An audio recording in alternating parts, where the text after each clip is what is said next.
call me Pounds, here I'm known as 9'7". 8 customs create, plus I rhyme great. YouTube, welcome back to another 978 Customs video, and today we got Symbiote Homecoming Spider-Man. Not even a real thing, but I had to make this because I saw it on Sonic Spider-Man's IG page. If you guys don't know, there's a guy named Sonic Spider-Man. He dresses up in some cool cosplay Spider-Man suits. Kind of makes me jealous. Don't tell him I said that. But he dresses up in some cool cosplay suits. And I saw a picture that he posted, and I was just like, wow, this suit is amazing.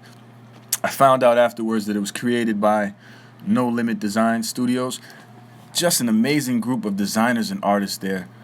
I mean, the quality of the material on their cosplay suits looks so amazing. I'm using that word amazing because in my neighborhood, we don't even use it that often, but I'm telling you, the quality looks so top-notch that eventually I'm going to get me a cosplay suit. They're really expensive, but they look very worth it. So I tried my best to recreate that suit on a Homecoming figure, and this is what I happen to have. It looks similar, but there are some slight differences. I didn't know what the entire suit looked like because they were still working on the suit by the time I had made this custom, and then they released more pictures afterwards. But if you're anything like me and you like seeing cosplay, I recommend you check both of these guys out and follow them on Instagram. Back to the figure, let's open this thing up, and we have an extra pair of hands and an alternate head. The head you see on him is kill mode, which is probably the main head because that's the way I seen it. And then I made an extra head just to turn it off in case, you know, you want to have a regular Spider-Man without kill mode. Now, this figure is already spoken for. I offered it to No Limit Designs, and he accepted it.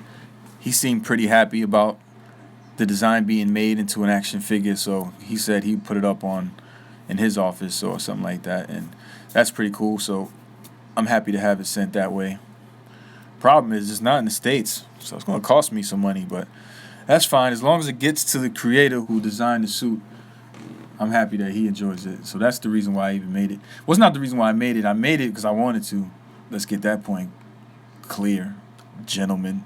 But no, it is nice to have the creator of the suit like the design on the action figure and say, damn, I posted it in my office. So this alternate head was just the Homecoming big-eyed Spider-Man head, repainted black. It's pretty simple, nothing too special, but I think just it being completely blacked out makes him look like a badass. That's just my opinion. The semi-gloss black on him with the silver trimming looks pretty cool to me. It's just pretty, it's just simple, and I always like the simple designs for some reason. The silhouette look on it makes it look cool to me in my eyes.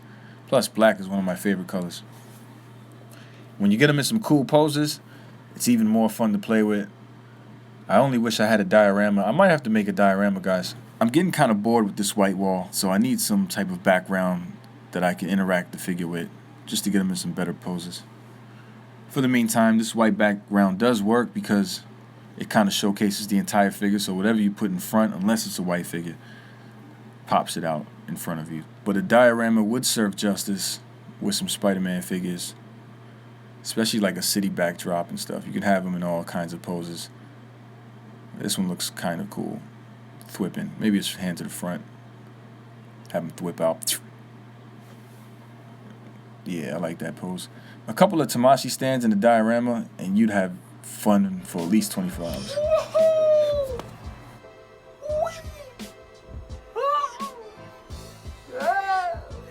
It's a me, Mario.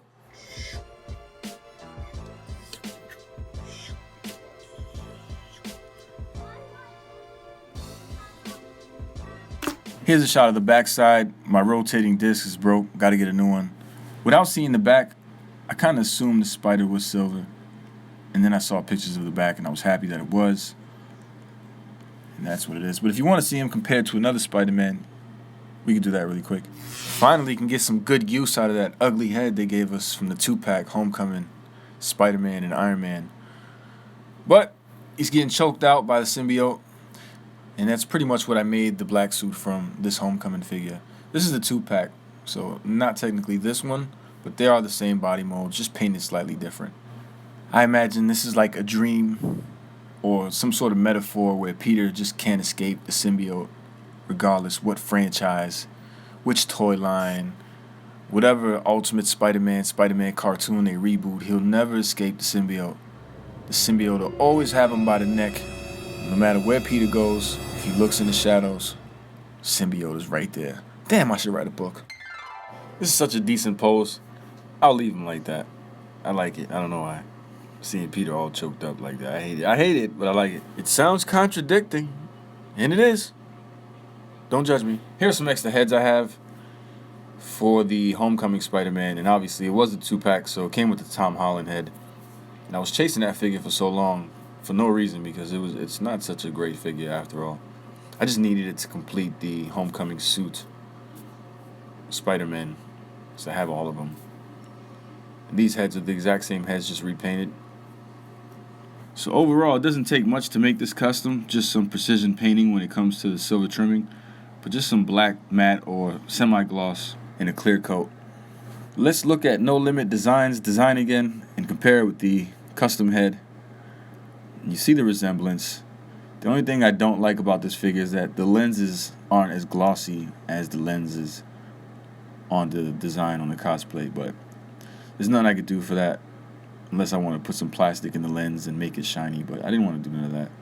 But as far as overall accuracy on the design, I think I pretty much nailed it. Here's the unmasked head without kill mode. This looks pretty cool too. Kind of fits the suit a little more because those red dots kind of throw you off if you're not familiar with, one, the Homecoming movie, and two, No Limit's design. You wouldn't know what that is. But most people seen Homecoming, so you know what kill mode is by now. This head is not going to be included, but if you wanted to see what a human head would look like on the Spider-Man suit, it's funny because the No Limit design guy kind of looks like that, so he could probably finagle it to be him. Well, my friends, you've now reached the end of another 978 Customs video. And if you like this video and you want to see more Spider-Man customs, feel free to like, comment down below. Let me know what you think about this custom, what you want to see next. I got a couple things planned for the channel for this month and next month, so stay tuned. We're going to walk through some tutorials and some how-tos just to get the basics done and go over some of the basics with you guys because you guys want to learn how to customize. But again, we'll get into that. Stay tuned for everything. You guys, I appreciate the love. See you on the next one. Don't forget to subscribe.